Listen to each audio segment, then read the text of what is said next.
que s'il doit être le dernier, je serai le dernier. Je suis comme Charles Aznavour. Lui, il a fait 70 ans de carrière. Lui, il a 20 ans de plus que moi, donc j'ai encore de la marge.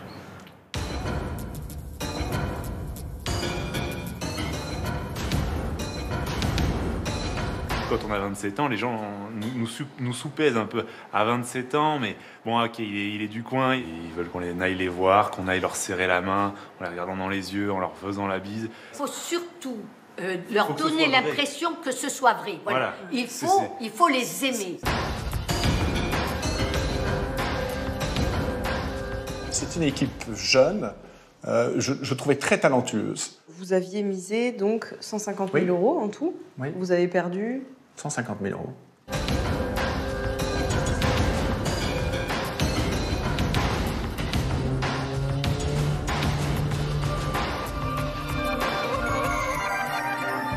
Bonsoir à tous. Cet homme, Michel Vernier, c'est un baron de la Creuse, député maire de Guéret depuis 20 ans, sauf que dimanche dernier, il a été battu, éliminé dès le premier tour, emporté à 70 ans par cette vague de dégagisme et de jeunisme. Salaud John, complément d'enquête, se penche ce soir sur le grand chamboule-tout que nous vivons depuis l'élection de ce président de la République qui n'a pas 40 ans.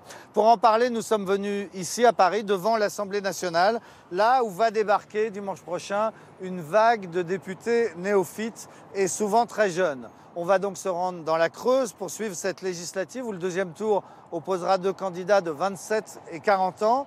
Mais ce soir, on ne va pas parler que de politique. La France de Macron, c'est aussi la France des start-up, un univers parfois impitoyable. On le verra. Mais avant de parler des jeunes qui poussent, voici au contraire les septuagénaires qui s'accrochent à la télévision. Pas de départ à la retraite. William Lémergie, Jean-Pierre Elkabbach, Michel Drucker, Alain Duhamel, ils ont connu les débuts de la télévision et ils sont encore là. Les papis font de la résistance. C'est un reportage de Raphaël Chapira, Benjamin Poulain et Marie Dubois. Ça, c'est un truc absolument génial.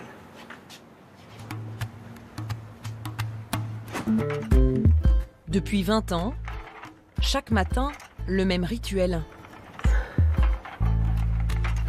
Plus on va loin devant, et plus c'est dur de remonter. À 74 ans, Michel Drucker tient à se maintenir en forme. 7 heures de sport par semaine. Après plus de 50 ans passés à la télévision, l'ancien s'entraîne comme un sportif de haut niveau. Raccrocher les gants? Jamais. C'est mon truc, s'il doit être le dernier, je serai le dernier. Je suis comme Charles Aznavour. Charles Aznavour a 94 ans. Là, au mois de mai, il chante toujours. Et c'est mon modèle. 10 ans qu'il devrait être à la retraite. Pourtant, comme chaque printemps, Michel Drucker gamberge, surveille de près la concurrence. Il prépare sa 53e rentrée à la télé. Je réfléchis. Où en sont les autres? Est-ce que je serai encore là l'année prochaine? Ça vous inquiète, ça? En ce moment, faire jeune, hein? Faire jeune. Vous sentez un peu le vent du boulet en ce moment?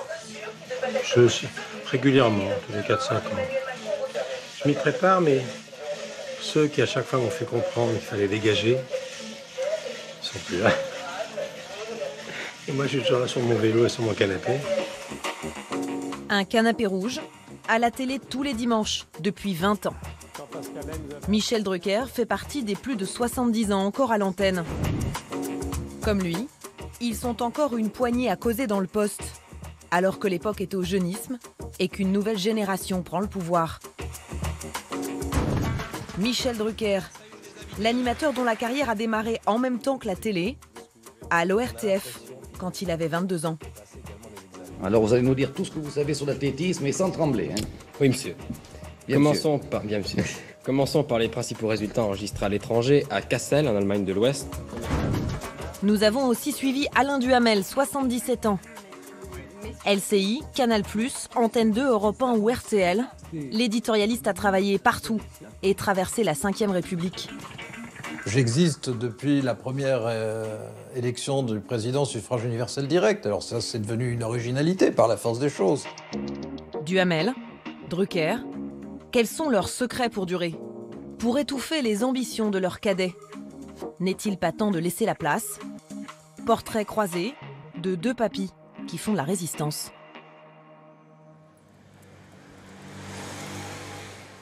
Pour durer, il faut déjà être en vie. Ça, Michel Drucker sait faire. Obsédé par sa santé, l'animateur vedette vit dans le centre de Paris. Pour tout faire à pied, avec sa chienne Isaiah. Dans son quartier, entre 2 selfies, Michel Drucker a de drôles d'habitudes. Électrocardiogramme, Doppler. Tous les 3 mois, il s'impose un bilan complet pour rester serein. Au laboratoire comme à la maison, il vient sans ordonnance. Gauche, droite, peu importe. Peu importe. Aujourd'hui, c'est prise de sang. Un bilan complet, total. Et toutes les La plaquettes. vitamine D, les plaquettes. Le cholestérol, évidemment. Absolument. Le bon et le mauvais. Le bon et le mauvais. Je suis devenu un grand spécialiste. Absolument. LDL, ça me rassure. Ça me rassure parce que je veux mourir en bonne santé. Et le plus tard possible. Comme j'habite juste en face de chez lui, je rentre ici comme si je rentrais prendre un café. Absolument. Mais au lieu de demander un café, je demande une prise de sang. Une prise de sang. Chacun ses trucs. J'ai des dossiers gigantesques chez moi. Je fais des comparaisons. Vous êtes hypocondriaque un peu? Oh, plus que ça.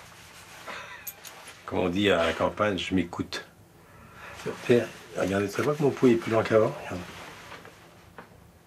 Et merci. Et au revoir et bon courage. On s'appelle, hein? Yes. Sur France 2, le septuagénaire anime 2 heures d'antenne chaque semaine. Aujourd'hui, il enregistre 3 émissions d'un coup. Une trentaine d'invités dont il faut connaître l'actualité sur le bout des doigts. Là, c'est ce que je prends avant et un peu pendant l'émission aussi. Parce que ça va être long. On a déjà fait une émission ce matin. On en fait 2 tout à l'heure. Vous êtes stressé là? Oui. Je suis toujours stressé avant, mais j'ai inventé le stress.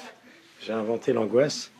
Et je sais pas, c'est peut-être une des raisons pour lesquelles je suis encore là, mais il n'y a pas une émission qui ressemble à une autre, et puis il n'y a pas de petite émission. Michel Drucker le sait, des animateurs plus jeunes convoitent sa place. Il vieillit, mais il a de la chance, la France aussi. Je me dis, pour me remonter le moral de temps en temps, parce que j'adore ce métier, qu'il faudra bien, il y aura un Français sur 3 qui, dans les 10 ans ou 15 ans qui viennent, aura 60 ans. Je me dis qu'il faudra bien qu'il y ait un représentant des seniors.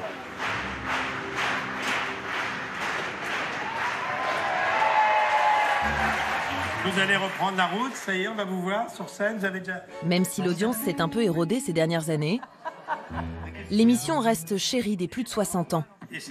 Elle réunit en moyenne 2,5 millions de téléspectateurs. Et qu'importe si les invités sont 2 fois plus jeunes que l'animateur et le public, Drucker est une institution, un label qui fait vendre. Je le vois moi en tournée, de faire une émission comme ça avec Michel Drucker, ça nous plonge dans... on peut, dans un village de 100 habitants, on peut faire 200 personnes, quoi. Et ça, il n'y en a pas beaucoup d'émissions qui permettent ça. Alors tant pis si ce n'est pas très moderne.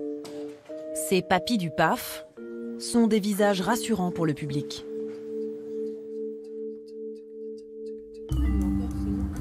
Comme chaque mardi matin, Alain Duhamel, 77 ans, est invité sur LCI. Pendant une vingtaine de minutes, il va livrer son analyse politique. C'est bien joué. Il ne faut pas non plus en faire un miracle, il ne faut pas non plus en faire un coup de génie, mais c'est bien joué. Toujours mesuré, Alain Duhamel n'est jamais dans la provoque ou le coup de gueule. Ça a été? C'est vous qui êtes juge, hein, c'est vous les auditeurs. Une valeur sûre pour les médias. Il est parfait. Il a une analyse précise sur chacune des actualités. Et les téléspectateurs sont très en demande de ça. Ça cartonne Alain Duhamel sur LCI le matin. Vraiment, il fait des super audiences. C'est dans son refuge du 6e arrondissement de Paris qu'Alain Duhamel travaille. Depuis plus de 50 ans, la méthode est toujours la même, à l'ancienne. Sans ordinateur, il écrit ses chroniques à la main. Et pour ses recherches, oublié Internet. Il a ses propres archives. Ça, c'est un coffre de marine, comme vous pouvez voir, et dans lequel j'ai toujours 6 mois, les 6 derniers mois du monde. Là, il y a les livres et les hebdomadaires dont je me sers en ce moment. Il y a toujours les hebdomadaires de la semaine. C'est une façon de travailler complètement archaïque. Mais je fonctionne comme ça. Je n'ai pas envie de changer. Je n'ai pas besoin de changer. 4 heures de lecture par jour, un emploi du temps millimétré. Alain Duhamel travaille tout le temps. Il a aussi publié une vingtaine de livres. Le premier à 25 ans à peine. Je peux vous montrer la première carte de presse que j'ai reçue. Alors évidemment, ça ne ressemble pas à ce que c'était, voilà, qui était en 1962. Et j'avais l'air d'un enfant de cœur. Et c'était au Monde. À l'ancienne aussi, sa façon d'approcher les politiques. Dans le bureau d'à côté, sa femme, France, chef d'orchestre. Dans leur appartement, pendant des années, ils ont offert le couvert aux ministres, présidents, aux élus de tous bords. Des dîners en petit comité, où on échangeait librement, loin des micros. Ici, je ne peux pas tout raconter, mais ici, il s'est passé des trucs assez drôles. Vous en avez vu beaucoup défiler dans votre salon? Ah oui. De gauche comme de droite. Est-ce qu'à un moment, il a pris la grosse tête? Non, il avait un peu la grosse tête. Mais ça, c'est inévitable. Non, crois pas? Mais oui. La télévision, c'est inévitable. Mais ça a vite passé. Vous l'avez recadré? Oui. À ma façon, mais oui. Je ne dis rien. Je ne dis pas plus. Mais... Fréquenter les puissants. Aujourd'hui, on appellerait cela de la connivence. Mais pour Alain Duhamel, c'est une nécessité. L'idée selon laquelle on pourrait traiter de la matière politique sans connaître bien les hommes politiques, c'est complètement absurde. Ça n'a pas de sens. Je veux dire, on peut être un très bon critique littéraire sans connaître personnellement l'écrivain. Ça, c'est très possible. On ne peut pas analyser réellement les motivations et les décisions d'un homme politique si on ne le connaît pas. C'est ridicule. Il faut le connaître. Depuis 50 ans, ministres et présidents se succèdent. Alain Duhamel, lui, reste. Interviews, chroniques, débats présidentiels. Sa longévité lui attire quelques critiques. On lui reproche de jouer toujours la même petite musique. Selon certains, il incarnerait la pensée unique, jamais trop à droite, jamais trop à gauche. On crée une forme de pensée qui est un peu toujours dans le même moule. Finalement, il n'y a pas de politique possible hors de la soumission aux règles du marché, à l'obligation de diminuer les dépenses publiques. Quand il y a eu des réformes des retraites, à chaque fois pour lui, c'était inévitable. Il fallait travailler plus longtemps, augmenter les durées de cotisation. Mais tout le monde ne peut pas travailler aussi longtemps que lui. C'est pas possible. La retraite, Alain Duhamel n'a pas encore le temps d'y penser. À RTL, avant son édito quotidien, il dicte sa chronique pour Libération à son assistante. Virgule, l'Europe est enlisée. Point. Alain Duhamel, le passionné cumulard, a réduit la voilure ces dernières années. Je travaille pour RTL. Bon, et j'ai des chroniques ici ou là, mais plutôt ici que là. Donc à part Libération et LCI, il y a d'autres endroits où... Il y a les dernières nouvelles d'Alsace, comme toujours depuis 40 ans. Puis Libé, puis c'est tout. Libé, LCI, et voilà. C'est déjà pas mal. Il y a des jeunes journalistes qui rêveraient de pouvoir toucher l'un de ces médias-là. Libre à eux. Je n'y vois aucun inconvénient. Pas inquiet pour un sou. En pleine vague de jeunisme et de dégagisme, le doyen semble plus à l'aise que jamais. Oh non, c'était pas sympathique, c'était peut-être sincère. Mais je suis peut-être léger. Plus vraiment l'homme à abattre, Comme si désormais Alain Duhamel boxait hors catégorie. Je suis chronologiquement au-delà du dégagisme. Ce sont mes cadets qu'on dégage. Tous ceux qu'on dégage sont plus jeunes que moi.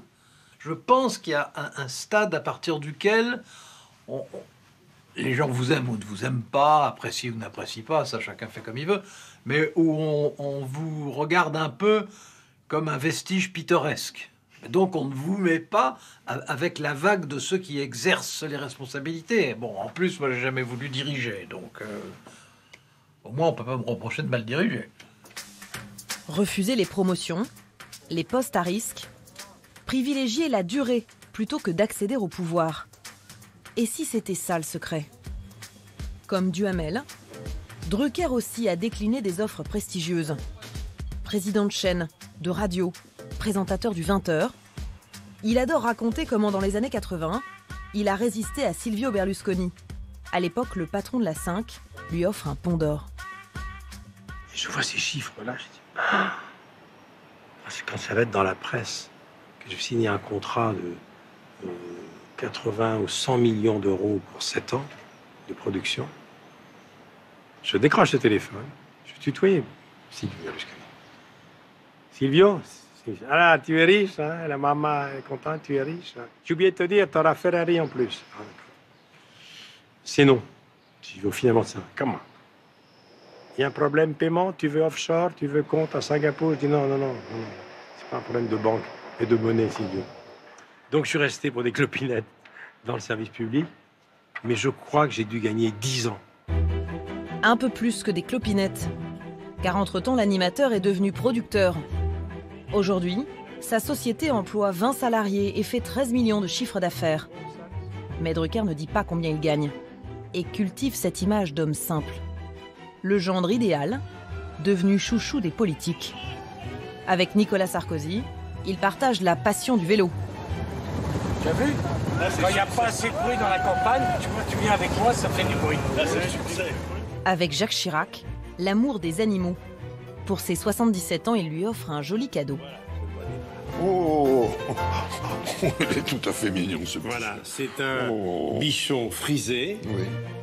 Attentif, il détecte très tôt les hauts potentiels. L'enfance, c'est ça. Jamais une question qui froisse. Des relations solides qui, selon ce journaliste, expliqueraient aussi sa longévité. Dans la télévision où tout est politique, tout est réseau, tout est levier quelque part, il faut forcer les portes à chaque saison, à chaque fin de saison, lui sait faire. Et quand je dis qu'il sait faire, c'est-à-dire qu'il ne va pas le frapper à la porte du directeur adjoint de programme d'une chaîne idoine, non. Il va aller voir le patron de la chaîne en question, il va négocier avec lui effectivement un contrat pour la saison suivante, mais en même temps, il aura passé un coup de fil, peut-être un copain politique, peut-être un copain président. Il fait passer des messages intelligemment depuis toujours, ce qui n'enlève rien à son talent. L'animateur, toujours si poli, aurait-il eu à manœuvrer dans l'ombre pour se maintenir? Est-ce que vous leur avez demandé des services pour rester là où vous en êtes? Jamais, c'est plutôt l'inverse. Ce sont plutôt eux qui souhaitaient faire vivement dimanche, même avant qu'il soit président. Non, j'ai jamais rien demandé à personne. Jamais. Mais je sais qui est qui. Je sais qui a fait quoi. Je sais qui peut être fier de lui, qui peut être moins fier de lui. Il y a certaines personnalités du monde des médias, de la politique et du showbiz. Ils ont de la chance que le public ne sait pas ce que je sais de moi. Sinon, ils ne feraient pas la même carrière et ils n'auraient pas le même aura. Mais je m'en sers pas du tout. Mais ils savent que je sais. Ils savent que je sais. À la rentrée, le parrain de la télé va devoir faire de la place. À 19h, il passera le relais à un visage plus jeune. Le papy du PAF l'a un peu mauvaise. De là où ça attend depuis 10 ans quand même. Donc Laurent, ça y est, enfin, tu peux sabler ça au champagne. En échange, Drucker a obtenu 4 nouvelles émissions en prime time. Et pour assurer ses arrières, à 70 ans passés, l'animateur s'est lancé dans un autre métier, la scène. Depuis 2 ans, il sillonne la France avec un spectacle qui raconte, devinez quoi, sa carrière. Je vais feuilleter devant vous quelques pages de mon album de souvenirs, parce que 53 ans de télé, il va me falloir encore 2 spectacles, ou 3. histoire de garder ce lien si particulier avec son public. Celui avec lequel il a vieilli depuis toutes ces années. Vous avez trouvé ça trop long?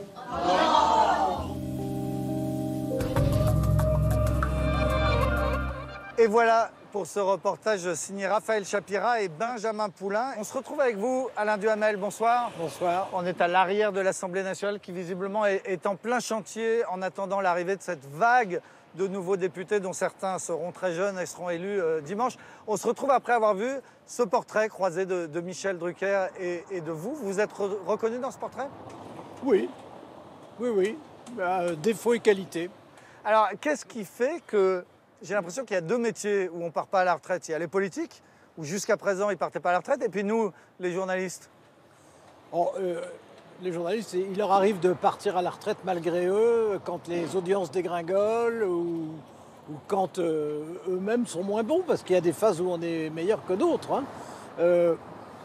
Mais c'est quand même un métier, il n'y en a pas beaucoup, où on voit des septuagénaires, même jusqu'à presque 80 ans. Je pense à Jean-Pierre Elkabbach, à William Lémergie, à Thierry Ardisson, à vous. On dit ils s'accrochent à leur job. Non, mais c'est pas ça du tout. Moi, si je voulais, ça fait 10 ans que j'aurais pu, même 12 ans que j'aurais pu prendre ma retraite. Si je ne le fais pas, c'est uniquement parce que ce que je fais me passionne. C'est pas pour une autre raison, c'est pas financier, c'est pas parce que j'ai peur du vide. De toute façon, j'écris des livres, des articles, etc. Donc c'est uniquement par passion. Et si ça ne marche pas, vous savez comment ça fonctionne, on me le dira. Alors, ce qu'on voit dans le portrait de Raphaël Chapira, c'est que vous pratiquez un peu un journalisme à l'ancienne, parce que vous écrivez à la main. Un peu, complètement à l'ancienne. Vous écrivez à la main, bon, ça c'est un peu pour l'anecdote. Et puis, vous recevez des politiques chez vous. Vous l'avez toujours fait. Les jeunes journalistes, ils ne comprennent pas ça. C'est pas dans leur culture. Ils disent c'est de la connivence. Oui, mais ils disent c'est de la connivence. Enfin, ça, je l'explique dans le portrait. On ne peut pas parler de la politique si on ne connaît pas les acteurs politiques. Et le fait de les voir, ça ne signifie pas. Et à la sortie, je m'inscris à votre parti. C'est ridicule, ça. Bon, en plus, alors je vous dirais que, franchement, à mon âge, après ce que j'ai fait, je ne dépends de personne, je ne suis influencé par personne, et quand je les reçois, c'est la curiosité qui me guide. Je veux savoir un peu à quoi ils ressemblent en dehors de la vie officielle, de savoir à quoi ils s'intéressent. Mais on peut recevoir un politique à dîner à la maison et le lendemain en dire du mal? Oui, on peut très bien. En même temps, recevoir chez moi, je ne reçois chez moi que ceux pour qui j'ai un minimum de sympathie personnelle ou plus exactement de considération. Si je n'ai pas de considération, évidemment, je ne les reçois pas. Mais de toute façon, je ne les reçois pas tous les soirs non plus, il ne faut pas exagérer. Bon, est-ce que vous êtes fixé une date à laquelle vous allez arrêter? Non. La date, elle dépend de deux choses. D'une part, de mon état physique et intellectuel. Alors, vous avez peut-être remarqué, enfin vous le savez, mais que je m'astreins à faire mes éditoriaux sans notes. C'est un excellent test de l'état où on est. Puis il y a un autre juge que moi qui est ceux qui m'emploient. Et vos amis, je pense par exemple à Jean-Pierre Elkabbach, presque 80 ans, il continue. On a l'impression que si ça devait s'arrêter, tout s'écroulerait. Jean-Pierre, je pense que c'est plus compliqué que moi, parce que Jean-Pierre, il a ses relations bizarres avec l'âge, avec la mort, etc. Jean-Pierre, c'est un anxieux génial. Bon, moi, je ne suis pas du tout anxieux et pas du tout génial. Vous voyez, on est vraiment très différents. Bon, alors en attendant, comment vous expliquez ce qui se passe ici? C'est-à-dire le chamboule-tout auquel on a assisté dimanche dernier, qui devrait se confirmer dimanche prochain, tous ces jeunes qui vont débarquer? Je pense que c'est un moment très intéressant parce que c'est à la fois un système politique qui va évoluer et qui va évoluer substantiellement. Et puis c'est une nouvelle génération politique. Et ça, à la fois, ça me passionne, ça m'intéresse. Des générations politiques, il n'y en a pas sans arrêt. Hein. Il y en a eu une en 1958, il y en a eu une en 1968, et après mai 68, il y en a eu une en 1981, la gauche à Mitterrand. Et depuis, il n'y avait pas vraiment eu un changement de génération politique. Là, il y en a un. Et je trouve que c'est à la fois sain et intéressant. Alors, il y a du renouvellement, il y a les vieux clivages qui sont en train de sauter sur le fond, mais il y a aussi presque des gamins pour vous, tous ceux qui arrivent. Oh, mais ça fait un bout de temps que quand je rencontre un nouveau ministre, en général, je me dis, tiens, celui-là, je l'ai eu comme étudiant il y a 20 ans. Ouais. Ou bien, bon, mais... Et là, quand vous voyez le président de la République, il a l'âge que vous aviez à peu près à sa naissance, j'ai calculé. Oui, mais ça m'amuse. Ça m'amuse et puis ça crée un type de relation très différent. Parce que quand j'ai commencé à être journaliste, si j'ose dire, j'étais l'étudiant et ils étaient le proviseur. Maintenant, je ne dis pas que je suis le proviseur parce que ce n'est pas le rôle du journaliste. Mais bon, je suis une espèce de statue émoussée par endroits, mais qu'eux ont toujours connu. Est-ce que c'est un problème qu'il y ait autant de néophytes, de députés qui ne connaissent pas le métier de l'Assemblée? C'est un problème, c'est une difficulté et c'est une chance, les deux. C'est un problème parce que il y aura plus de 400 nouveaux quand même, sur 577. Il y en a beaucoup qui seront mauvais, il y en a qui seront inadaptés, il y en a qui seront déçus eux-mêmes, mais il y en a aussi qui vont surgir. Donc on va avoir un nouveau personnel politique. Là, il va y avoir dans l'année qui vient, c'est une des choses intéressantes, il va y avoir dans l'année qui vient une vingtaine de nouveaux visages sur tous les bancs qui vont vraiment s'imposer, qu'on va découvrir et qui seront ceux qui sortent du lot. Et on entend bien que ça continue à vous passionner. Ah bah oui. Depuis votre carte de presse en 1962. Voilà. Merci beaucoup Alain Duhamel d'être venu nous voir ici devant l'Assemblée. Alors justement, maintenant, illustration de ce passage de relais entre générations. On va partir dans la Creuse, circonscription de Guéret. Un député maire sortant de 70 ans, face à lui un agriculteur de 40 ans pour le Mouvement En Marche, un jeune de 27 ans pour les Républicains, une jeune prof de philo pour la France Insoumise. Et à votre avis, ce qui devait arriver arriva. Politique, le péril jeune, c'est une enquête de Jean-Carl Lambert, Laure Polaise, Soigny Thiebaud et Thomas Lost. Dimanche dernier, dans la Creuse, c'est jour de vote. Sur la photo, à côté du chef de l'État, Jean-Baptiste Moreau, un inconnu. C'est impeccable sur la photo. Ouais, hein, mieux qu'en vrai, hein, c'est ça. C'est que la photo. Hein. Ben oui. Hein. Ah bah tiens. Ça rigole pas. L'agriculteur est un novice complet en politique. Jusqu'à présent, son seul engagement, c'était d'aller voter socialiste. Mesdames. Monsieur Moreau Jean-Baptiste. Cette fois-ci, c'est son nom sur le bulletin de vote. C'est quelque chose de marquant quand même. Enfin, c'est émouvant un peu, mais c'était pas prédestiné, on va dire. Il espère profiter de la vague Macron pour devenir député. À voter. Quitte à embarquer femme et enfant dans l'aventure. Coucou. Qu'est-ce qu'elle y comprend, votre fille, tout ça? Elle comprend qu'il est pas mal absent. Nous sommes prêts pour la répétition du pré-générique.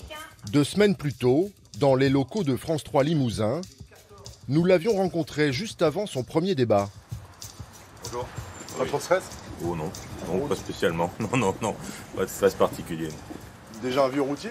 Oh non, j'ai jamais fait de débat, mais non, ça, voilà, je sais ce que j'ai à dire, je suis sûr de mes forces et de mes faiblesses, donc voilà, il n'y a aucun souci. Ce jour-là, il s'apprête à affronter Jérémy Sauty, 27 ans. Cravate ou pas alors? Pas de cravate. Pas de cravate? Allez, on verra bien, de toute façon. Ça me sert trop le coup après. Lui aussi est débutant. Ça va? Je serai plus décontracté. Il roule pour les Républicains. Candidate de la France Insoumise, Laurence Pache, 42 ans, encore une novice, prof de philo. J'aime le débat d'idées, le moment où, effectivement, on va aller chercher les concurrents sur autre chose que sur des postures, quoi. Donc ça me plaît bien. Ces trois-là viennent bousculer Michel Vernier, vieux routier de la politique, député maire PS de Guéret. Et qui c'est qui a foutu cette putain de chanson dans la radio, Je suis un garçon, là? Très à l'aise, il brigue un 5e mandat. Aïe, aïe, aïe. À 70 ans. Voilà la dame qui me rajeunit de 10 ans. Vous aimeriez bien avoir 10 ans de moins? Ah ouais, mais ça, bien sûr, avoir 10 ans de moins. Tout le monde veut avoir 10 ans de moins. Hein. Mais je suis à l'image du département. Les législatives dans la Creuse, c'est donc une femme et 3 hommes pour un seul fauteuil. Bonjour Laurence Pache. Dans cette France qui a perdu tous ses repères, chacun est certain de pouvoir l'emporter.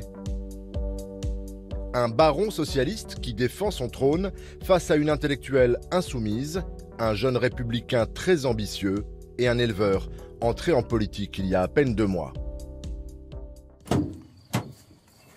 Car la vraie vie de Jean-Baptiste Moreau, c'est ça. Allez, venez. 7h30, à Olon, il rejoint ses 130 limousines. C'est pour les faire venir, pour les changer de près. Elles sont un peu comme moi, elles sont un peu gourmandes, donc c'est un peu comme des bonbons pour elles. Allez, venez. L'élevage, c'était le métier de son grand-père et de son père avant lui.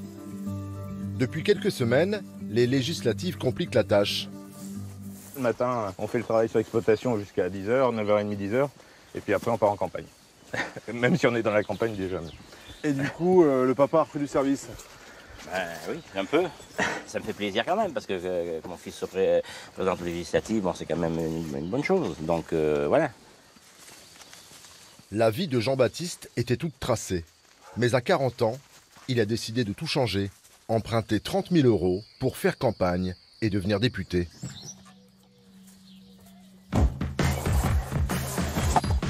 Alors en fin de matinée, l'éleveur endosse son nouveau costume et taille la route pour le compte d'Emmanuel Macron. Il l'a rencontré au Salon de l'Agriculture, une révélation. Ça m'a vraiment marqué, c'est quelqu'un qui est très à l'écoute, très humain, qui relance, qui pose des questions qui sont toujours pertinentes, même sur des sujets qu'il ne connaît pas forcément. Enfin, donc ça m'a vraiment impressionné. Et du coup, à la suite de ça, en revenant du salon, j'ai dit, allez, je tente, je présente ma candidature à la Commission nationale d'investiture. Tout est allé très vite. Le 6 avril dernier, sur France 2, le futur chef de l'État présentait son casting, ses 14 premiers candidats. Vous les avez là. C'est-à-dire Vous avez là, ils sont là. Vous avez un agriculteur dans la Creuse. Vous avez une avocate de la... Nous sommes alors à 2 mois seulement des législatives. Du coup, une seule journée de formation et tout de suite le grand bain. Avec déjà le tour des marchés de la Creuse. 450 €, ça vous dit quelque chose? Mais mon père a 600 €, il est à la retraite d'agriculteur. À Dun-le-Palestel, le candidat du genre réservé bénéficie de l'effet nouveauté. En tout cas, j'apprécie qu'il vous ait mandaté pour les législatives parce qu'on sent que vous êtes quelqu'un du terrain et travailleur. Et ça, je vous assure que ça fait vraiment plaisir. Je vous remercie beaucoup. Est-ce que, excusez-moi madame, la jeunesse de Jean-Baptiste est-elle aussi un atout? Il a 40 ans. Oui, bien sûr, c'est comme le président. Ça fait plaisir de voir des jeunes de cette qualité. C'est vrai qu'on attend beaucoup. Oui, mais on est dans une attente. On sait qu'on n'a pas le droit à l'erreur et on sait que dans 5 ans, il faut que la situation ait significativement changé. Au revoir. Merci beaucoup. Au revoir. À 100 km de là, tout au sud de la Creuse, le plateau des 1000 Vaches, le village de La Courtine, c'est le bastion familial de Jérémy Sauty, jeune espoir de la droite locale. Bonjour Jérémy. Ça va? Ça va mon petit? Ça va. L'hôtel-restaurant du village est tenu par sa tante. Chez les Sauty, quand on parle politique, les modèles ne sont pas tout neufs. La référence, c'est Jacques Chirac. Ah, mon petit Jérémy, comment vas-tu? Ça va et toi? Absolument, tu, mais toujours, t'es aussi gentil, aussi grand. La grand-tante de Jérémy a bien connu l'ancien président. Que de bons souvenirs. Il était alors député de la Corrèze. Françoise a fait campagne pour lui. Tu as le même charisme. Ça me fait plaisir, si tu savais. Il ne doit pas être bien loin là, regarde. Est-ce que Jérémy, c'est encore la recette du succès, ça, d'aller serrer des mains, d'aller manger des têtes de veau? Ou est-ce que les Français sont pas en attente d'un truc un peu plus nouveau, un peu plus... Les gens, ils veulent qu'on aille les voir, qu'on aille leur serrer la main, en les regardant dans les yeux, en leur faisant la bise. Ça rassure les gens. Et surtout quand on a 27 ans, les gens nous soupèsent un peu. À 27 ans, mais bon, ok, il est du coin, il est de la famille, restaurateur, bon, ça va, ça passe. Voilà, c'est un peu comme ça. Donc, bien sûr qu'il faut aller voir les gens, c'est la primordial. Il faut surtout leur donner l'impression que ce soit vrai. Voilà. Il faut les aimer. Chez les Sauty, on croit dur comme fer au destin politique de Jérémy. Lui aussi, depuis tout petit. Je me rappelle, on était allé à Paris une fois, j'ai vu l'Opéra Garnier, j'ai vu la Tour Eiffel, l'Élysée, le Café de la Paix, le grand restaurant, et je me suis dit, je voudrais manger là plus tard, quand je serai élu. Voilà. Je disais au départ, je serai président, et après, je serai que Premier ministre. Voilà, il était petit, hein. C'est la première mi-temps. Une vocation précoce et un parcours de parfait politique. Après Sciences Po, Jérémy intègre le cabinet du maire de Limoges. Mais voici l'heure du terrain.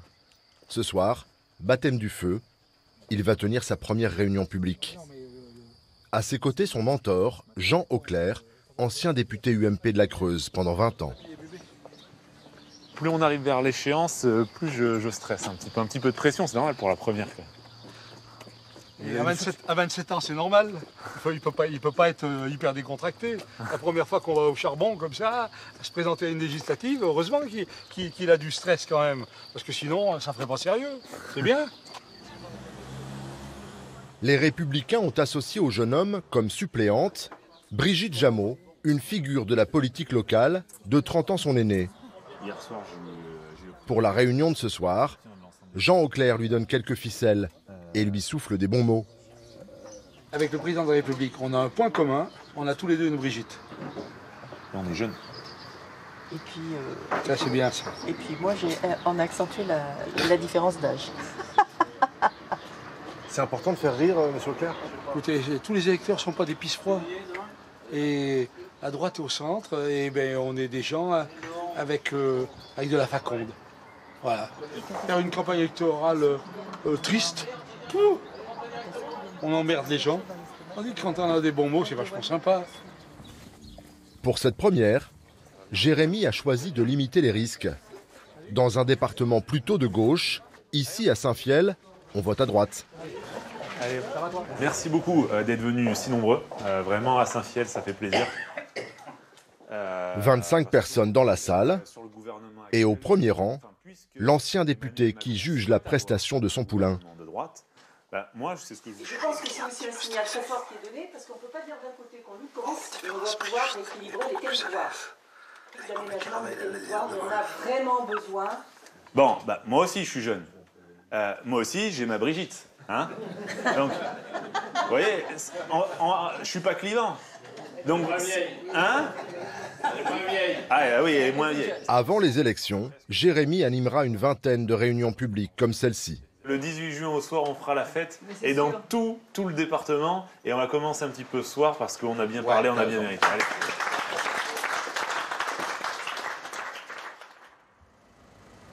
Depuis son hôtel de ville de Guéret, Michel Vernier a hésité avant de repartir en campagne. Fini le match classique entre la droite et la gauche, la vie politique a changé, le PS est moribond. Il y a quelques mois, devant les dirigeants de son parti, il s'était posé la question de passer la main. Oh là là, quel bazar. Ouh là là. Moi, j'ai posé les choses très sereinement, très tranquillement, en leur disant « L'âge qui est le mien, vous le connaissez. Pourquoi vous me demandez d'être candidat à cette élection ?» Et la réponse qui m'a été donnée, c'est « Tu es la valeur sûre. » On est quand même dans une période politique un peu trouble. C'est-à-dire qu'on ne sait pas exactement où on va aller. Michel Vernier, qui a l'expérience, les réseaux, qui connaît le fonctionnement de l'Assemblée nationale, même si ça tangue à l'Assemblée, il restera sur ses valeurs, il restera à défendre les territoires ruraux, et c'est ça qui nous importe aujourd'hui. Finalement, le député accepte de briguer un 5e mandat. Il va jouer la carte de l'expérience et des réseaux. Michel Vernier, c'est le plus parisien des Creusois. Depuis 20 ans à l'Assemblée nationale, il est venu plus de 1000 fois à Paris. La ligne C du RER n'a plus de secret pour lui. Je garde des réflexes, j'avance comme les Parisiens maintenant. Je sais même qu'on n'est pas dans le bon wagon, là, pour l'endroit où il faut sortir invalide. Mais voilà, non. Comme chaque semaine, direction l'AMF, la très influente association des maires de France. Salut. Ça va? Oui, toi. Michel Vernier en est depuis longtemps l'un des piliers. Sûr. Et quand je vous vois toutes, là, comment voulez-vous que je revienne pas? Impossible. Le député vient surtout signer des chèques. Voilà. Il est le trésorier de l'AMF, une fonction qui lui permet de côtoyer le sommet de l'État. Ça me donne l'avantage aujourd'hui d'être connu et reconnu. C'est-à-dire que quand il y a eu des réunions à Matignon avec le Premier ministre, quand il y a eu des réunions à Bercy, quand il y a eu des réunions avec le ministre de l'Intérieur, j'en étais, puisque je suis dans cette maison, au niveau des 4 dirigeants de cette maison. Cet après-midi, Michel Vernier a invité à Paris des Creusois. Allez. Pas bien vieux, des enfants de sa ville. Alors ? Pour l'ancien professeur des écoles, la campagne n'est jamais loin. Bonjour les petits. On va visiter l'Assemblée, ensemble. Qu'est-ce qui se passe dans 15 jours, 3 semaines? C'est les élections législatives. Vous savez qui se représente, Michel Vernier, pour la... Qu'est-ce que vous en pensez? Il va gagner. Oui. Il va gagner? Oui. Peut-être. Non mais c'est sûr, il va gagner, c'est sûr. Et il n'est pas trop vieux pour se représenter encore? Du tout. Oui, on va traverser, on va aller de l'autre côté. À la nuit tombée, retour sur ses terres pour la fête des voisins. Voilà. Dans son quartier, ses amis sont là, et sa femme aussi. Avec Annie, voilà 20 ans qu'ils se voient trop peu. Bon, à la vôtre. Mais elle n'a pas voulu l'empêcher de repartir pour un tour. Oui, mais t'as du retard, Michel. Moi, je le connais, donc je sais que c'est sa vie. Je pourrais pas l'enfermer à la maison, donc de toute façon. Elle m'a dit une fois, si je ferme la porte, tu sors par la fenêtre. Mais c'est vrai, c'est une porte-fenêtre. C'est facile. Vous n'avez pas peur du mandat de trop pour lui? Moi, je me méfie seulement de Si. parce que Si. Mais ça, c'est un choix. Et il l'a fait.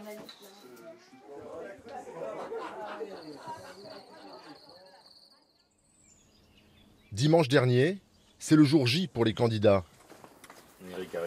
Il est 15h, chez son suppléant, café pour Jean-Baptiste Moreau et son épouse. Pas d'autre choix qu'attendre, dans la Creuse pas de sondage, jusqu'au soir, c'est l'incertitude. Je pense que là, il y a une lutte sévère. Hein. Ouais, je sais pas ce que ça veut dire, mais on verra bien. Je pense que ça veut dire ça. On t'appelle quand on est en route. Le candidat de La République En Marche part faire le tour des bureaux de vote. À toutes. À toutes.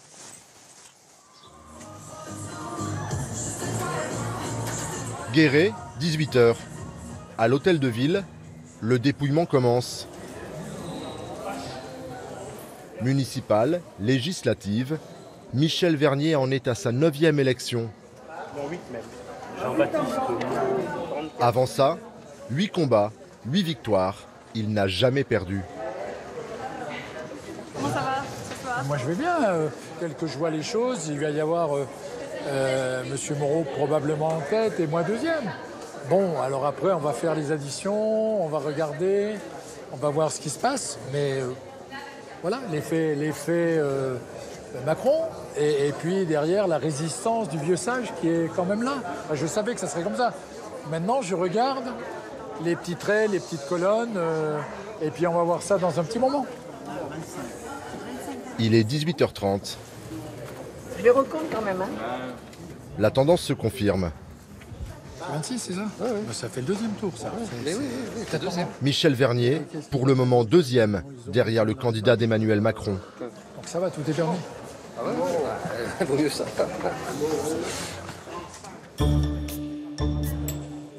Le dépouillement se poursuit.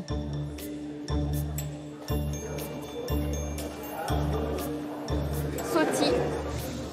Moreau. Les résultats des petites communes arrivent progressivement.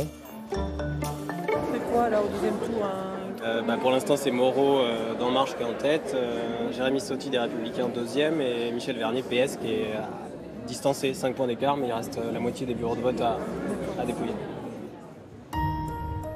Qui donc sera à la fête ce soir à Guéret?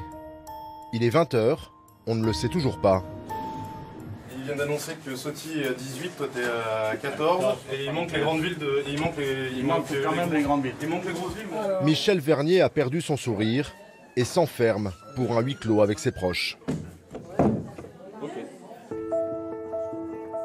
Il y a 5 ans, le député sortant avait réuni 44% des suffrages au premier tour. Ce soir, ce n'est pas la même musique. 20h30, fin du suspense. Ah, voilà. Vous voyez, il ne faut jamais dire les choses à l'avance. Hein. Qu'est-ce qui se passe? Non. Eh ben, je suis éliminé. Ah bon? Et donc ce soir, c'est une défaite personnelle. Je l'assume sereinement. Je n'ai pas été à la hauteur de la tâche. Voilà. Le vieux sage a perdu, les jeunes crocodiles ont gagné. Voilà.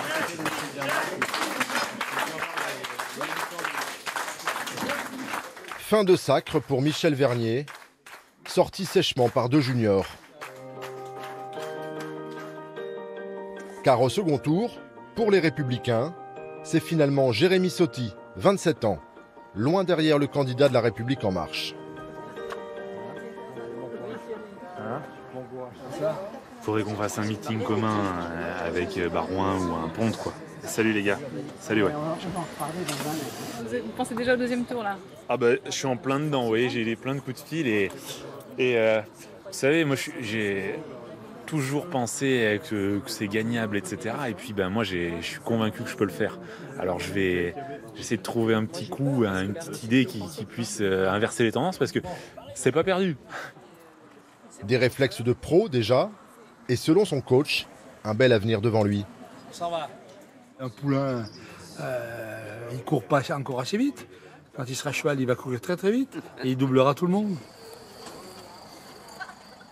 23h, le grand vainqueur de la soirée retrouve son comité de soutien. Il est lessivé. Mais avec 17 points d'avance, l'éleveur a de grandes chances d'être élu. C'est dur. Dans quel état là ce soir?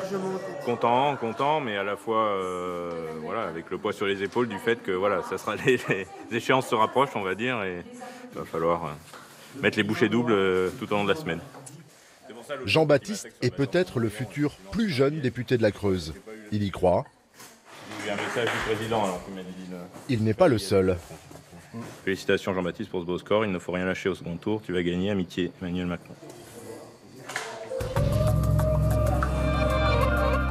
Et voilà pour cette enquête dans la Creuse, signée Jean-Carl Lambert et Laure Paulès pour complément d'enquête. Et on se retrouve ici, devant l'Assemblée nationale, place de la Concorde, avec vous, Laurent Ganguillaume, bonsoir. Bonsoir. Vous êtes député sortant de Côte d'Or, député socialiste, et vous avez décidé de ne pas vous représenter. À 39 ans seulement, vous quittez déjà la vie politique, et vous allez nous expliquer pourquoi. Mais d'abord, un mot sur ce qu'on vient de voir dans la Creuse. Est-ce que ce qui s'est passé dimanche dernier, là-bas comme ailleurs, c'est aussi un passage de témoin entre générations ? Il y a effectivement un passage de témoins, de génération, et puis la défiance qui existe dans le système démocratique, eh bien, elle s'est traduite par une volonté de changer, en fin de compte, les représentants, avec un changement de génération, de nouvelles têtes, et une aspiration très forte au changement. Ce député sortant, Michel Vernier, il a 70 ans. Dans la politique, c'est pas si vieux. Au cours des élections précédentes, on avait beaucoup de septuagénaires qui continuaient. Là, on a l'impression que cette fois, les Français ont dit stop à ces hommes ou ces femmes de 70 ans. Je pense que ce n'est pas une question d'âge, c'est une question, en fin de compte, de longévité dans la carrière politique. C'est-à-dire qu'en France, on a quand même un système particulier dans lequel nous avons des élus qui sont parfois élus depuis 30 ou 40 ans, ce que l'on ne voit pas dans d'autres pays européens. Et en fait, les Français, aujourd'hui, rejettent cela. Ils ne rejettent pas le fait que quelqu'un qui ait 70 ans ou 60 ans se présente pour la première fois à une élection. Ce qu'ils rejettent, c'est le fait qu'on en ait fait des carrières politiques, en fin de compte, s'inscrivant ainsi dans une forme de tradition. Et c'est ce qu'ont voulu changer les Français lors de ces élections. Là, on l'a vu, Michel Vernier, dans l'après-midi, disait encore le vieux sage a de l'expérience, le vieux sage est encore là. Et puis après le dépouillement, il dit non, le vieux sage a perdu. C'est un petit peu émouvant, non, pour un politique aussi bon. C'est émouvant, parce que moi, j'ai travaillé avec lui aussi à l'Assemblée nationale, et puis en tant que jeune député, il m'a accompagné au départ, en m'apportant quelques clés, justement, dans le mandat. Et en fait, on a besoin quand même d'une expérience, quand on arrive à l'Assemblée nationale, d'anciens, entre guillemets, qui vont vous apporter un éclairage sur le fonctionnement de l'Assemblée.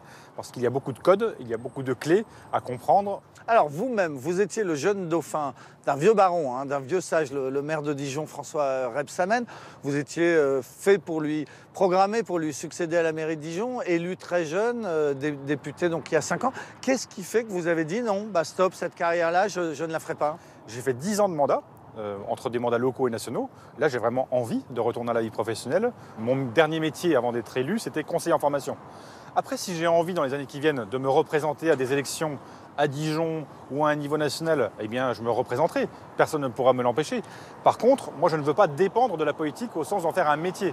C'est-à-dire que ce que je veux, en fait, c'est être libre. Et pour être libre, pour moi en tout cas, on ne peut pas s'inscrire dans un parcours, une carrière politique, où en fait il faut que j'aille quémander une investiture à un parti politique pour pouvoir être à nouveau candidat. Donc là, vous venez de vider votre bureau à l'Assemblée nationale, c'est terminé? J'ai vidé le bureau, les cartons, le bureau est prêt pour un autre député. Voilà, et vous avez déjà trouvé le job suivant? suivant donc. Et je sais déjà où je vais aller effectivement la semaine prochaine. C'est-à-dire que vous allez encore vous occuper d'emploi, le portage, aider les indépendants, c'est ça? Ça, le portage salarial, l'accompagnement des indépendants, parce que voilà, ce sont des sujets sur lesquels je me suis engagé en fait dans le temps.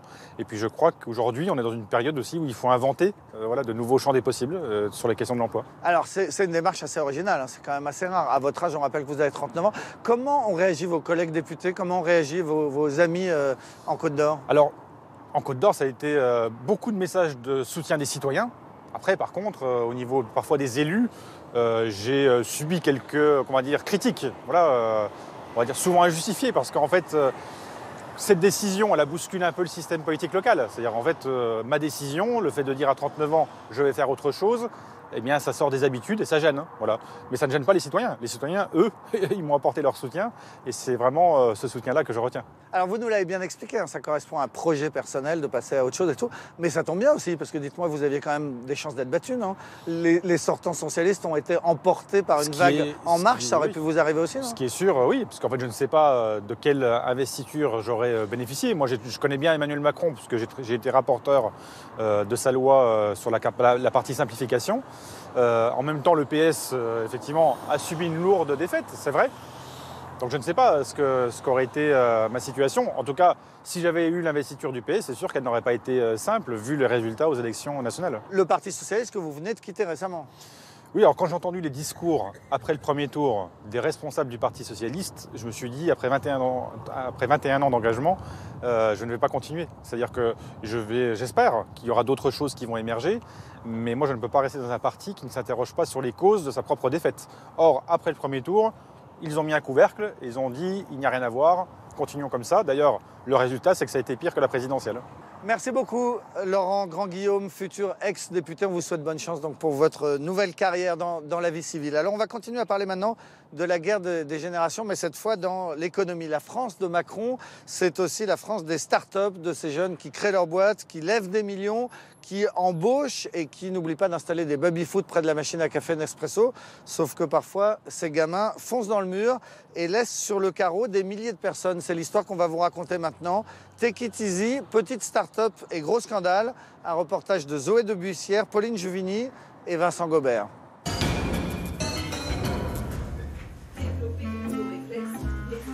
Vous connaissez cette petite scène du quotidien, quand vous commencez à avoir faim,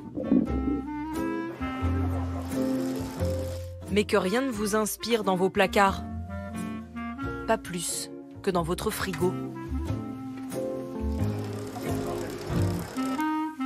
Depuis 2 ans, que vous viviez à Bordeaux, Marseille, Angers ou Paris, vous avez le choix entre les meilleures tables de votre quartier.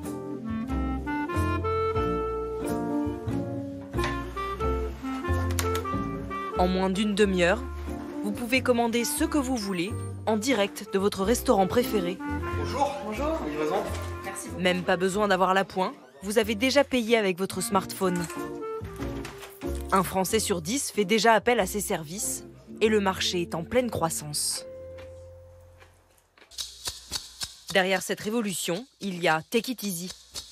À l'origine, 4 petits malins dynamiques et débrouillards. Adrien Rouze, sa petite sœur Chloé et 2 copains, Karim Slaoui et Jean-Christophe Librecht.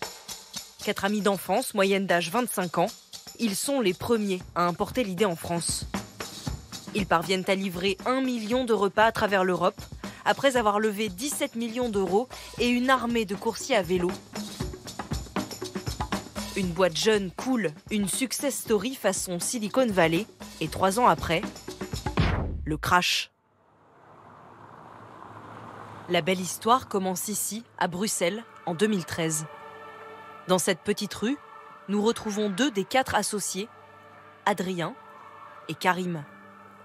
C'est ici qu'ils avaient installé leur empire, aujourd'hui repris par un de leurs concurrents. Vous avez le souvenir du jour où vous avez emménagé là? C'était un moment plutôt joyeux, j'imagine? Oui, tout à fait. Donc c'était quelques semaines après la première levée de fonds. Je me souviens, on était 3 dans cet énorme hangar. Parce qu'avant ça, on était dans l'appartement de mes grands-parents en fait. Des locaux de 400 mètres carrés dans lesquels ils installent leur QG et leurs nouveaux salariés. Leur rêve devient enfin réalité Et pour cela, ils ont dû convaincre des investisseurs de leur ouvrir leur porte-monnaie. Bonjour. Enchanté.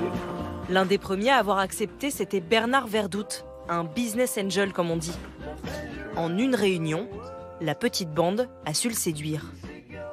C'est une équipe jeune, je trouvais très talentueuse, qui se complétait bien. Donc il y avait différents profils. Il y en a un qui était plutôt stratège et communication, qui était plutôt orienté marketing. Est-ce que vous vous êtes posé la question justement de cette jeunesse extrême et puis de ce manque peut-être d'expérience? Ou bien vous choisissez la jeunesse, et c'est un peu cliché ce que je veux dire, mais vous avez le dynamisme, ils sont parfaitement en phase avec le monde d'aujourd'hui.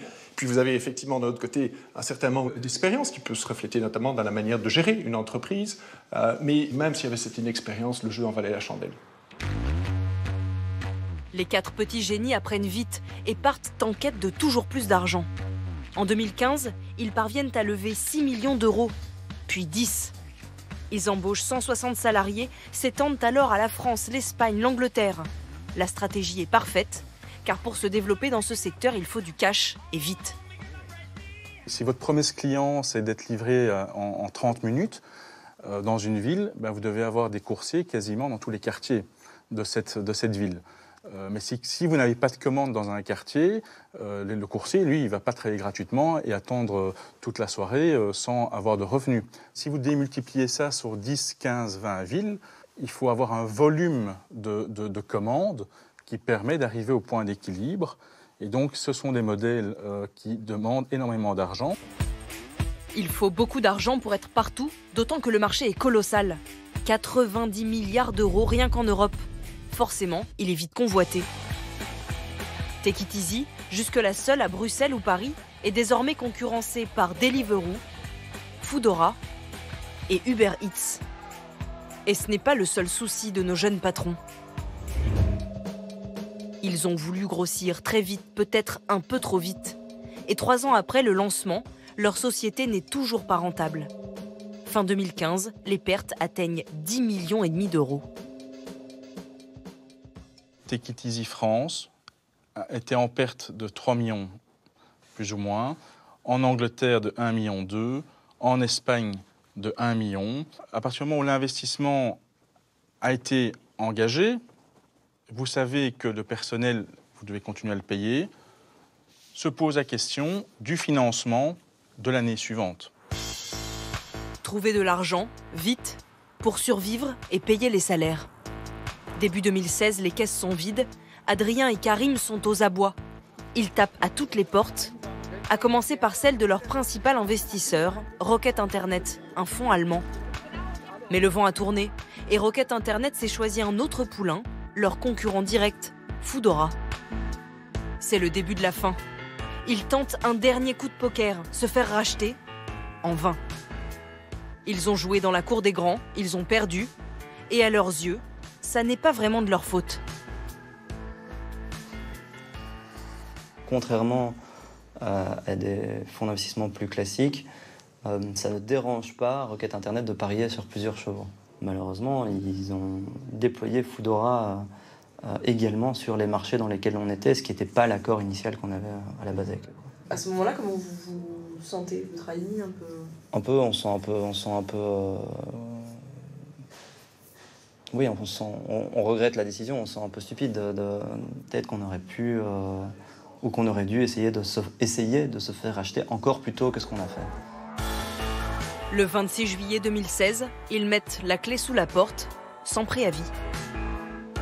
Sur son blog, Chloé Rouse, la sœur d'Adrien, dit au revoir à tout le monde.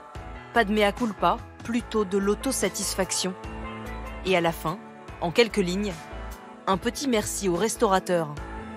Vous, restaurant partenaire, pour votre confiance, votre fidélité et tout ce travail à nos côtés. Un autre merci aux coursiers qui travaillaient pour Take It Easy. Vous, coursiers, pour votre énergie, le service irréprochable apporté à nos clients et vos livraisons, toujours avec le sourire. Rien de plus. Ainsi s'achève cette belle histoire, comme ils l'appellent, celle des 4 petits génies qui apprendront de leur échec et rebondiront bien vite. Celle d'une entreprise jeune, cool et bienveillante. Un plan com bien rodé qui passe sous silence des milliers de victimes collatérales.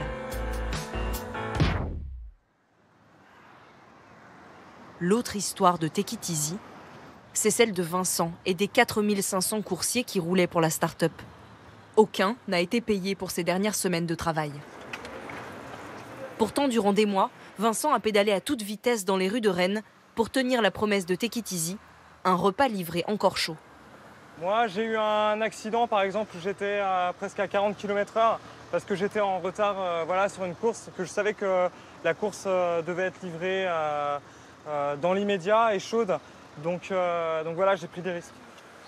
5 mois à temps plein, payé 6 € de l'heure avec un bonus variable en fonction du nombre de livraisons. Avec Take It Easy, cet étudiant en droit découvre un drôle de monde. Mélange de cool attitude et de blâme. En langage start-up, ça s'appelle des strikes. 4 en un mois et vous ne pouvez plus travailler. On avait un tableau ici. Donc avec un certain nombre de comportements qui étaient réprimandés. Donc par exemple, si on ne répond pas au téléphone, si on est dans l'incapacité de réaliser une crevaison, de réparer une roue. Qu'est-ce que vous risquiez?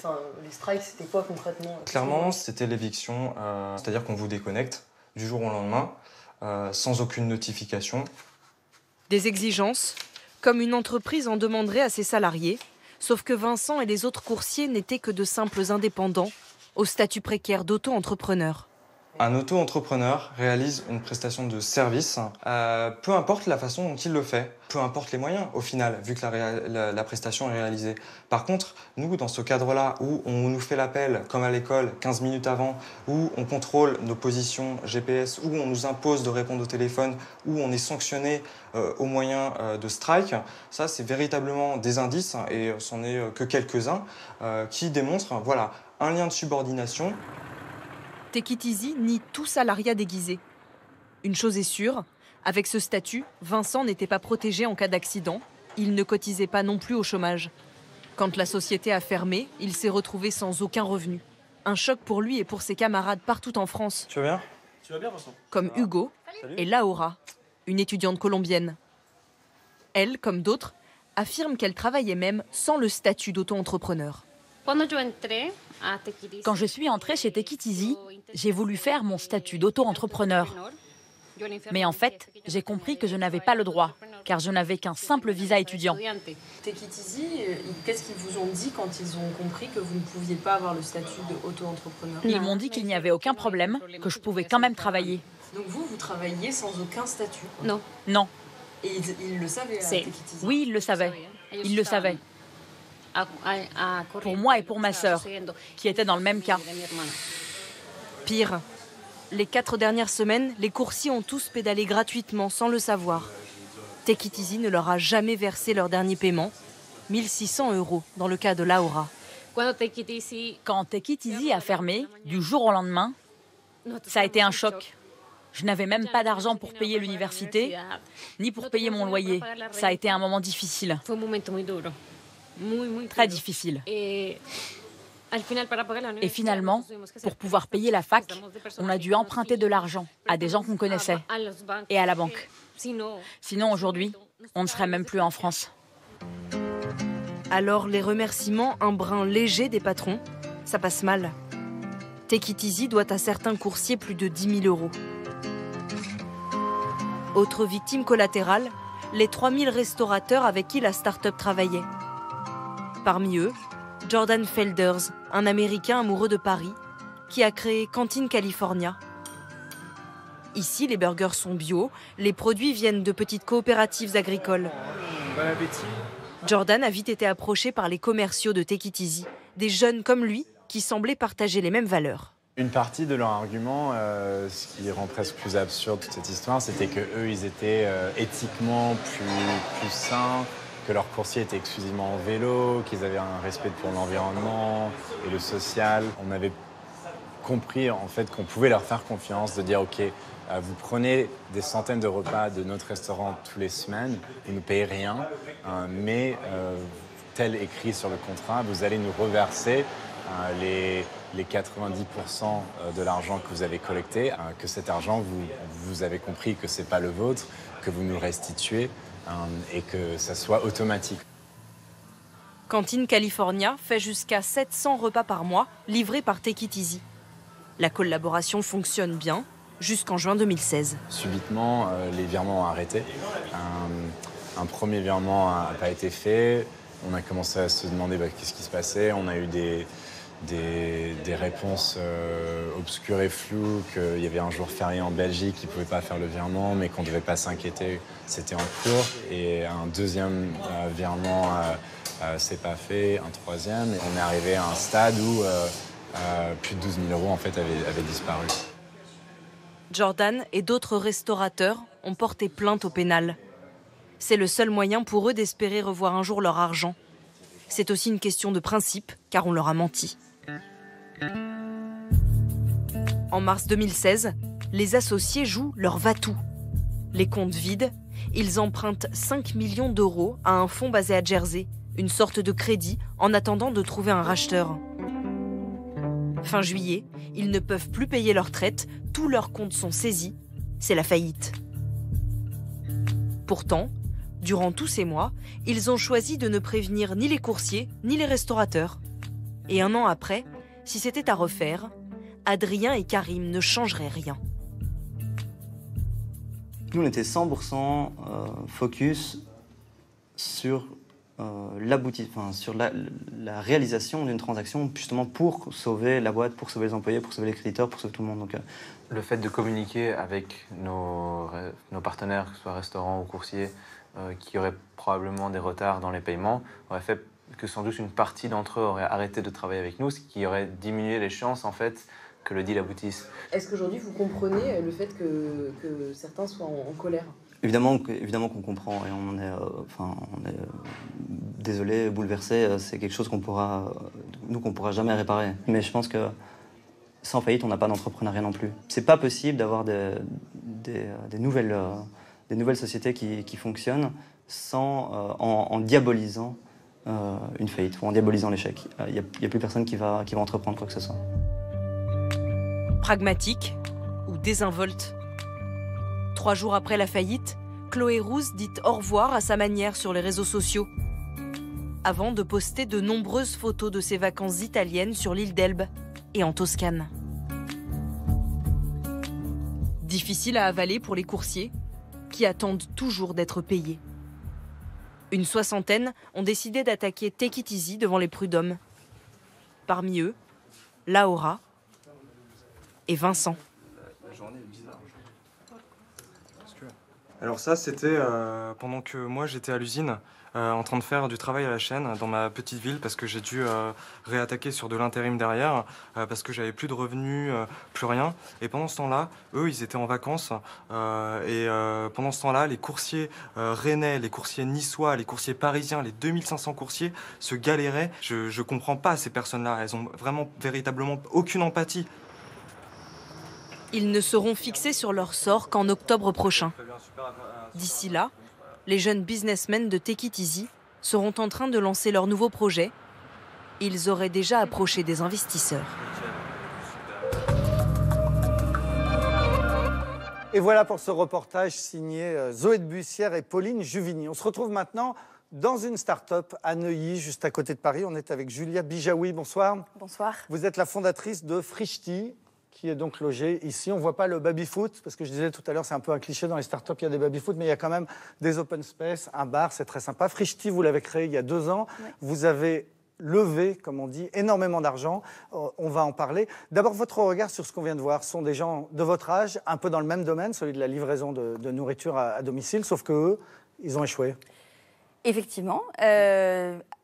L'entrepreneuriat a effectivement une part de risque. Il faut l'accepter. Après, c'est vrai que quand ça implique, plus ça grandit, plus ça implique de monde qui compte sur l'écosystème que ça a créé, que ce soit des restaurateurs, des fournisseurs ou des salariés ou afférents. Et c'est vrai qu'il faut faire attention parce que... on peut laisser du monde sur le carreau, on l'a vu. Voilà, il ne faut pas être désinvolte, il faut traiter les choses avec attention, même s'il ne faut pas non plus... il faut désacraliser l'échec, c'est pas un tabou, et sinon, effectivement, personne n'entreprendrait et on resterait un petit peu paralysé devant la peur d'échouer. Mais est-ce que c'est un reproche qu'on peut faire à votre génération, donc, qui vous lancez comme ça dans des startups, de prendre le risque de créer une casse sociale, de ne pas vous préoccuper du sort des gens? C'est un petit peu ce qu'on vient de voir dans Take It Easy. Moi, j'imagine l'entrepreneuriat exactement à l'inverse. Je ne peux pas me prononcer pour les fondateurs de Take It Easy.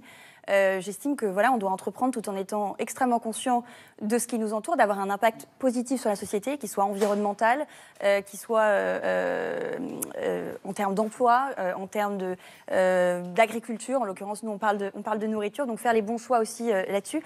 Donc, au contraire, moi, j'ai l'impression qu'on entreprend parce qu'on a une vision du monde et qu'on veut impacter positivement la société. Alors, pour bien comprendre, on va expliquer ce que vous faites. Alors, vous faites, vous, comme Take It Easy, de la livraison de nourriture, sauf que ce n'est pas la nourriture des restaurants, comme dans le cas qu'on vient de voir. Vous faites votre nourriture. Exactement. On a internalisé. On a donc une cuisine, on source nos produits, on rencontre les producteurs, on les vend ensuite donc nous-mêmes sur notre site internet, on les cuisine, on a une flotte de livreurs, on fait tout en interne, ce qui permet, cette désintermédiation permet d'avoir un rapport qualité-prix très intéressant. Et vos livreurs, ils sont auto-entrepreneurs ou ils sont salariés? Non, ils sont en grande partie salariés et on fait appel parfois à des sociétés externes de livraison qui eux-mêmes salarient leurs coursiers.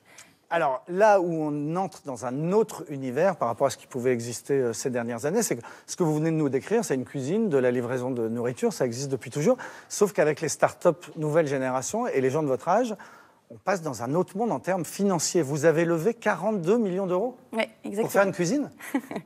Alors ça peut paraître comme un business traditionnel. Je pense que ce qui change dans les startups de jeunes, puisque c'est le thème de l'émission, c'est la volonté de remettre en question, d'arriver avec beaucoup de candeur, sans a priori, et de remettre en question des choses qui étaient établies et d'apporter une solution très moderne à un problème qui existe probablement depuis longtemps. Nous, le problème qu'on résout, c'est comment est-ce qu'on peut bien manger au quotidien tout en n'y laissant pas effectivement 40 € sur la table ou en étant pratique pour pouvoir répondre à des quotidiens de gens un peu pressés. Et en fait, c'est la candeur avec laquelle on a abordé la chose. Les gens qu'on a été voir nous ont parfois dit « mais vous êtes fous, vous n'y arriverez jamais », etc. Bon, la preuve, c'est qu'on y est arrivé parce qu'on a une proposition de valeur extrêmement intéressante, que l'entreprise a grandi uniquement par bouche à oreille, qu'on n'a pas du tout fait de marketing et que, voilà, aujourd'hui... Mais ça ne répond pas à ma question. Pourquoi est-ce qu'on a besoin de 42 millions d'euros pour faire ça? Parce que d'abord, on vous a prêté, c'est ça, 1 million d'euros, et puis après 12, et puis le mois dernier, encore 30. Alors, on ne les a pas prêtés, effectivement, c'est de la levée d'argent, on lève de l'argent, donc c'est en échange d'actions. Pourquoi? Parce qu'on veut aller vite, on veut soutenir la croissance est là, la demande est là, les consommateurs ont perçu la valeur de ce que l'on vend, et pour ne pas limiter notre croissance, on a besoin d'investir dans le futur, et donc de financer cette croissance. La croissance que l'on fait par mois, c'est la croissance que fait une entreprise déjà très bien portante, une grande entreprise très bien portante en un an. Et donc, après, on peut se demander si la logique, c'est pas de grandir très vite plutôt que d'attendre des années avant de pouvoir construire un business fort. Vous avez 28 ans? Oui. Et combien de salariés? 300. Et l'espoir, en 2 ans, voilà. Et l'espoir, donc, parce que pour l'instant, c'est qu'à Paris. J'imagine que vous avez plein de projets de développement. On a l'espoir de se développer en province, dans des capitales européennes. Effectivement, pas de rester uniquement cantonné à Paris. Et alors, Julia, qu'est-ce que vous pensez de tout ce qui s'est passé en France ces dernières semaines? Donc, l'arrivée d'un nouveau président beaucoup plus jeune, plus vieux que vous, mais beaucoup plus jeune que moi. À l'Assemblée nationale, la semaine prochaine, vont rentrer plein de nouveaux députés. Est-ce qu'il y a un climat, quelque chose qui vous plaît, vous, jeune entrepreneuse? Oui, je pense que Macron est le premier entrepreneur de France. Être entrepreneur, c'est arriver, constater un problème, avoir une vision des choses pour apporter des solutions innovantes sans se préoccuper de ce qui a été fait avant. Et c'est exactement ce qu'il a fait. Il a même été jusqu'à créer une image de marque, un logo, une musique. Et donc, voilà, c'est un exercice très réussi. Lui aussi, il est allé très vite. Personne ne le connaissait il y a 3 ans. Donc, c'est un peu un exemple pour les entrepreneurs. Et c'est surtout... Voilà, il a réussi aussi à emporter l'adhésion de son équipe, emporter l'adhésion de ses électeurs. Bon, ça peut se comparer à des clients dans une entreprise. Et ça montre effectivement qu'on est dans un monde qui va très vite et que la politique doit s'adapter. Est-ce que dans un petit coin de votre tête, il y a l'idée que peut-être ça ne va pas marcher? Que peut-être vous aurez obtenu tout cet argent et au bout du compte, vous irez dans le mur comme les jeunes Belges qu'on a vus dans le reportage? En fait, on ne le souhaite pas. Non, bien sûr, je ne me le souhaite pas non plus, mais je pense que c'est parce qu'avec mon associé, on a en permanence en tête la possibilité d'échouer qu'on n'échouera pas. Et oui, bien sûr que c'est une possibilité. Maintenant, on est extrêmement conscient de ce que ça pourrait avoir comme impact, et c'est un très lourd fardeau à porter que de prendre cette responsabilité et que de l'avoir en tête pour justement éviter les écueils et se ressaisir si jamais ça pouvait partir dans la mauvaise direction. Eh bien, on vous souhaite longue vie donc avec Frischti. Merci beaucoup Julia Bijaoui. Merci beaucoup. Et voilà pour ce 367e numéro de Complément d'enquête. Complément d'enquête qui a reçu un prix la semaine dernière, on en est assez fiers.